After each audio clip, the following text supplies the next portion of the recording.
Today I'm going to go over how to replace the rear windshield wiper blade on this Kia Soul. This is a 2014 model, but it is similar for most Soul models.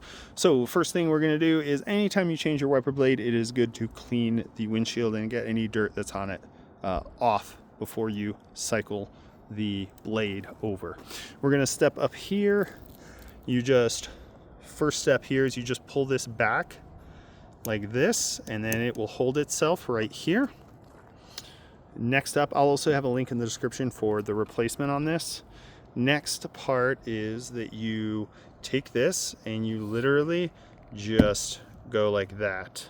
So you'll hear it pop, and then this guy comes right out. And you'll see it's kind of the little hook here, it's D-shaped, so it pops into place. So then when you go to put it back on, it fits into place and pops in, and that's how you do the wiper blade. There will be a link in the description for the replacement. Let me just show you once again what that's like. Super straightforward though. This goes like this, pops forward, grab your replacement, make sure you stick the replacement right. That little notch fits right here, pop it, and that's it. If this was helpful, give it a thumbs up. We'll see you next time.